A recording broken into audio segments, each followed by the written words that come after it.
The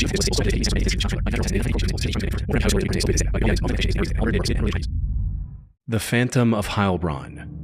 On April 25, 2007, a 25-year-old German police officer named Michelle was on patrol with a 22-year-old named Martin in Heilbronn, Germany. The day had been pretty uneventful, so with nothing else going on, the two decided to post up in the corner of a nearby park's parking lot. What neither of them knew, however, was that they had just become targets, because just minutes later, an armed individual approached their car from the back and opened fire, shooting both officers in the head. A taxi driver eventually noticed the aftermath of this crime and reported it to the authorities almost immediately. Surprisingly, when first responders arrived, they found both officers lying outside the car. Later investigation revealed that their service weapons and handcuffs were missing, suggesting the assailant must have stolen them from the car, which would also explain why the two were outside. Miraculously, despite being shot in the head, Officer Martin managed to survive the encounter after numerous surgeries and being in a coma for 4 weeks. Unfortunately, the incident resulted in total amnesia regarding the attack, leaving the investigators with no direct leads to follow. But just as they were about to lose hope, investigators discovered a DNA sample from the perpetrator on the patrol car's dashboard. However, what should have been the key to solving the case led to a massive rabbit hole instead. One that linked this tragic incident to dozens of crimes dating back more than a decade. You see, while analyzing this DNA sample, the forensics team discovered that it matched perfectly with samples collected from various prior crimes. The first of which happened all the way back in May of 1993, when a 62-year-old woman was strangled to death with a steel wire in her home in Germany. The second crime linked to the same perpetrator happened in March of 2001, when a 61-year-old met his end in a similar manner, also in Germany. Apart from their age, another similarity between the two cases was that large sums of money were missing from both homes. Then, in October of the same year, a child accidentally stepped on a syringe used in combination with drugs while playing in a park. The DNA sample from this syringe also matched the two deadly incidents from earlier. And with further analysis of this sample, the investigators were able to build a rudimentary profile of the perpetrator, according to which the criminal was an Eastern European woman who robbed the elderly to fuel her addiction. This connection became more concrete as investigators analyzed samples from hundreds of other unsolved crimes since 2001 and found matches from over 20 burglaries and thefts of cars and motorbikes. Some of these crimes even extended beyond Germany, like when a group of Vietnamese precious gemstone traders were attacked by a gang of robbers in France in 2004, as well as a burglary at an optometrist store in Upper Austria in March 2007. However, what made all of these cases strange was that, aside from the DNA sample, the perpetrator left no clues at the scene. She wasn't caught on any CCTV cameras, and there weren't any witnesses either, earning her the nickname of the Woman Without a Face. 4 men were even arrested for the robbery in France, but none of them gave any description of this woman either. So, despite linking all these incidents, the investigators were no closer to solving the case of Officer Michelle. Unfortunately, the attack on Officers Michelle and Martin was only the prelude to even worse crimes. Something that became apparent in January 2008 when police discovered the remains of 3 men floating in a local body of water. 2 of the men had gunshot wounds to the head, and the third had been strangled, which were the 2 methods used by the mysterious woman in previous incidents. These men had come to Germany to buy a used car, and they were likely attacked and robbed after making the purchase. By this point, it was clear. The police in Germany, France, and Austria were dealing with an elusive serial killer and robber who is now being called the Phantom of Heilbronn. Investigators in the 3 countries were working day and night to uncover her identity. Shockingly, even with the ongoing search, the Phantom stayed active. Her DNA was found at 7 different robbery locations over the next 3 months, as well as in the car of a 45-year-old named Diana after a mysterious death in a pool. In total, the Phantom's DNA linked her to over 40 robberies and thefts and 6 confirmed murders across 3 countries. How could someone be in so many different, completely unrelated places, commit so many crimes, and leave behind no evidence besides her DNA? Something was not adding up. Fortunately, all of these questions were finally answered in March 2009 when a man was arrested on a charge completely unrelated to any of the Phantom's cases. But when he was given a DNA test, it came back as a perfect match for the Phantom's DNA, who was supposed to be a woman. This breakthrough allowed investigators to uncover the only logical reason why the Phantom's DNA was found on so many different crime scenes: contamination. Sure enough, when they ran DNA tests on some of the unused cotton swabs investigators used to gather samples, they had traces of her DNA as well. Following this lead, investigators were able to track down the source, a female worker at the factory where these swabs were packaged, who, after some digging, was cleared of all the crimes linked to her DNA. As it turned out, investigators had been using cotton swabs that were never meant to be used for forensic analysis in the first place. And while this embarrassing revelation was somewhat amusing, it didn't change the fact that dozens of victims were denied justice while the police chased a phantom killer who never existed.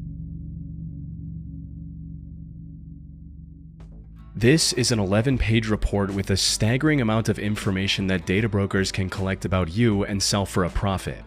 I truly think if you are aware of just how much of your own personal information is out there, it would surprise you. I mean, look at this. It has information like your address history, relatives, social media profiles, photos, pretty much anything you could imagine. And the apps that are collecting this information are non-negotiables for me, like Google, which I quite literally need for my job. I basically have to choose between going completely off the grid or giving up my privacy and allowing companies to profit off my personal data.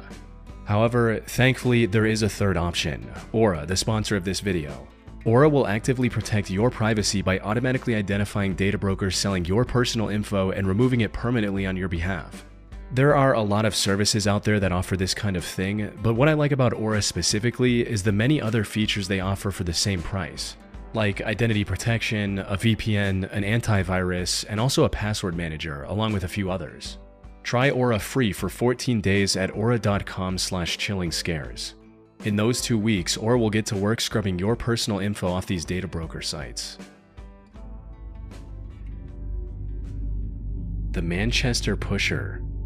Souvik Paul was a 19-year-old college student from India. He traveled to the UK in 2012 to pursue an art degree at Manchester Metropolitan University, and it didn't take long for him to build a close circle of friends. He was with these friends when he visited the Warehouse Project nightclub on New Year's Eve of the same year. Unfortunately, the group got separated at around 11 p.m. when one of the friends received a text from Souvik stating that he had been kicked out of the club. But when this friend tried to contact him back a few minutes later, Souvik did not respond. He also didn't return home that night, prompting his flatmate to file a missing person report around 5:30 a.m. Souvik was last seen standing outside the club for only a minute before walking away. But despite this CCTV footage giving a clue about the direction he went, Souvik was unfortunately nowhere to be found.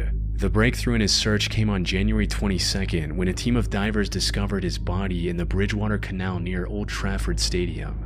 After some more investigation, Souvik's death was ruled an accident. Put simply, he fell into the canal, was immobilized by the freezing water, and drowned before anyone could notice and help.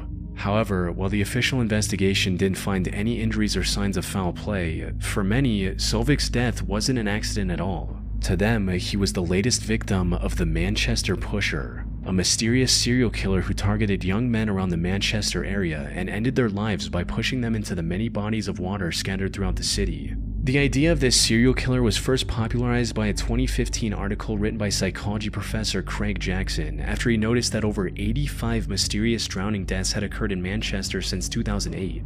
This was far higher than the national average, and what made this even more alarming was that in over a third of these cases, investigators couldn't determine the circumstances leading up to the drowning at all. However, the most concrete evidence of the pusher's existence comes from an incident that happened on April 10, 2018. On that night at around 10 p.m., a 34-year-old man was cycling home from work alongside the Bridgewater Canal. This was a part of his daily routine, and he had traveled this exact route countless times before, so he wasn't paying much attention to his surroundings, a mistake that nearly cost him his life. A man suddenly emerged from the shadows and swung his arm at the cyclist, striking his neck and causing him to fall into the canal. Fortunately, the water wasn't cold enough to immediately incapacitate the cyclist, so he quickly swam back to the canal's edge. But the man who pushed him in was still there, and as soon as the cyclist tried to get out, the man kicked his hand, sending him back into the water. Luckily, an unrelated ambulance happened to drive by the canal at that time, frightening the man and causing him to flee the scene. After minutes of struggling, the cyclist eventually managed to get himself out of the canal and back to safety. He later shared his story on Facebook, further fueling the pusher narrative. The Manchester police, however, have dismissed this theory at every turn, insisting that the mysterious serial killer is nothing more than a myth or urban legend. David Wilson, an official from the Manchester Water Safety Partnership, has even gone as far as to claim that a significant number of these deaths were likely alcohol-related, where intoxicated men accidentally fall into the river and couldn't save themselves before tragically losing their lives. which, given the circumstances, makes the most sense, especially since the canal is surrounded by numerous bars and nightclubs. And also because, despite the countless CCTV cameras in that area, none have ever captured someone following or attacking one of the drowning victims. Many believe that the story of the cyclist seeing and surviving the Manchester Pusher, which is the only account of someone actually seeing him, was either way over-dramatized or made up completely to fuel conspiracy theories. So, unless some groundbreaking evidence comes forward, the Manchester Pusher will go down as a serial killer who never existed. Salish Sea Killer. On the 20th of August 2007, a 12-year-old girl was walking alongside the coastline of Jedediah Island, located in the middle of the Salish Sea in British Columbia, Canada, when something unusual washed up on the shore, catching her attention. A closer look revealed that it was a size 12 running shoe that looked almost new. Curious, she picked it up to examine it further, but it felt unusually heavy. The reason for which became clear as soon as she looked inside. There was a nearly intact, severed human foot still in it. Now, a discovery like this was unsettling enough on its own. What made it far more disturbing, however, was that it wouldn't be the last. Just 6 days later, a couple was out hiking on the coast of Gabriola Island, 31 miles or 50 kilometers south of Jedediah Island, when they discovered another running shoe with a foot inside. An important thing to note here is that the two shoes were completely different in size, brand, and model. They were also both for the right foot. In other words, they belonged to two different people. From there, discoveries of shoes with feet still inside them became a hauntingly regular occurrence in the areas surrounding the Salish Sea, with 1 or 2 shoes being discovered almost every year. In total, 21 different shoes were discovered up to 2019, giving rise to many theories trying to explain the strange phenomenon. These included everything from the shoes belonging to the victims of the 2004 tsunami in the Indian Ocean to people kidnapped and tortured by gangsters. That said, the theory that gained the most attention online linked these discoveries to the so-called Salish Sea Killer, someone who cut off their victims' feet before dumping them into the Salish Sea, allowing the currents to scatter them across the region. But as morbidly intriguing as this theory was, it couldn't have been further from the truth. The only evidence backing the serial killer premise was the shoe discovered in December 2011 in Seattle. This one was wrapped in a plastic bag and had the lower leg still attached to it. However, given the bag and the attached leg, it was likely an attempt to hide the evidence of an unrelated murder and had nothing to do with the other shoes discovered around the Salish Sea. More importantly, DNA testing on the discovered feet allowed investigators to uncover the true origins of the mysterious shoes. And what they found was a lot more mundane, yet equally tragic. Put simply, the vast majority of the discovered feet belonged to people who fell into the Salish Sea and drowned, whether by accident or on purpose. One of the discovered remains even belonged to a fisherman who went missing all the way back in 1987. As for why the feet were severed from the rest of the body, the explanation is actually quite straightforward. Marine animals likely ate the remains of the deceased, while the shoes kept the feet specifically protected. Once they were detached from the rest of the body, the buoyancy of the running shoes made it easier for the currents to carry them to the shore. And while these discoveries spiked between 2007 and 2019, there are still some being found to this day, with the most recent case emerging in July of 2023, further weakening the serial killer theory. The Chicago Strangler. In June 1999, 32-year-old Angela Ford left her home in Chicago to pick up her children's report cards from their school. Before leaving, she reassured her children that it was a short trip and that she'd be back in less than 30 minutes. But she never returned. Her husband filed a missing person report that same evening. Unfortunately, Angela wouldn't be found for another week until June 14th. Investigators found her barely alive in an abandoned building just 2 miles from her home. She had been strangled and suffered multiple other injuries. Sadly, while she was still breathing, she had fallen into a deep coma. And after remaining in that state for over a year and a half, Angela passed away on January 4th, 2001. Worst of all, the person who did this to her was never identified. Though, over time, Angela would be recognized as the first victim of a supposed serial killer known as the Chicago Strangler. The existence of this alleged serial killer was first brought to light by investigative journalist Thomas Hargrove in 2018. Thomas is the founder of a non-profit called Murder Accountability Project. This organization gathers crime data from around the US and then uses a custom algorithm to find links and connections between these crimes based on factors like location, method, victim's profile, and much more.